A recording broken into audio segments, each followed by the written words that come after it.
Fasting, the intentional restriction of food throughout the day. Many different traditions and religions have been taking part in this for thousands of years, including Christianity, Judaism, Hinduism, Buddhism, Jainism, and many more religions. As we are entering the holy month of Ramadan, 1.8 billion Muslims will be fasting for the next 30 days. But this isn't only affiliated with religion, because nowadays we've all heard of intermittent fasting, 1 meal a day, dopamine detox, and a variety of other different detoxes, and an influx of many different diets. Now, if all of these people are fasting because it's trending, I would find that really hard to believe, because come on, we all love to eat food. There must be other benefits as to why so many people are taking part in this, whether religiously or non-religiously. Scientific studies have proven that fasting can improve a variety of different health conditions, including diabetes, obesity, cancer, cardiovascular disease, and other neurological disorders. Now, I'll be honest with you, I'm not really a facts and figures type of guy.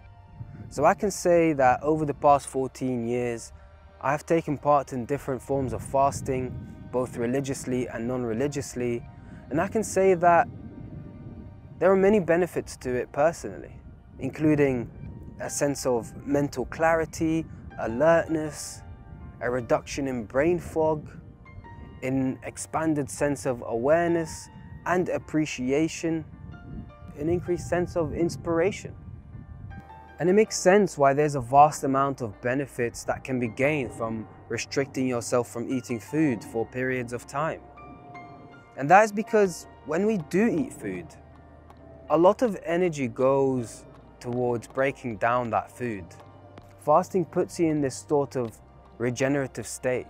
So instead of energy used to break down the food, that energy goes towards improving different health conditions, like obesity, cardiovascular disease, and what have you. Even when looking at the past, our ancestors didn't have access to supermarkets and restaurants, so they couldn't have access to food as quickly as we do. So instead they would have to hunt or grow the food, and so clearly they went for prolonged periods of time throughout the day without food. This shows and means that your body is primed for fasting. Now, to me, fasting isn't just the restriction of food though. It is also the restriction of activities that release an excessive amount of dopamines. Right here, I'm speaking to you while standing in nature. The sun is beaming, the clouds, the trees, the birds are so beautiful. If I was to engage in excessive amounts of Netflix, playing games, or whatever other means and activities that release too much dopamine, I can say that I would be desensitized to this. I wouldn't appreciate it as much. So over the next 30 days, I will be not only restricting food, but I'll be engaging in daily meditation, prayer, cold showers in the morning, as well as restricting myself from technology unless it's for work purposes or necessary. I'll be restricting social interactions and any form of activity that releases an excessive amount of dopamine that is sort of tailored to me. And so with that, I encourage you and invite you to join me on this journey. You could choose whatever form of fasting you'd like to do, and make sure that you sort of tailor this mini retreat to your way of living.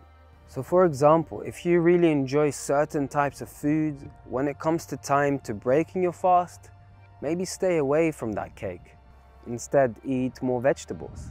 And it's really working against your natural way of living, or unnatural way of living, let's just say. And so I'd like to ask you a question.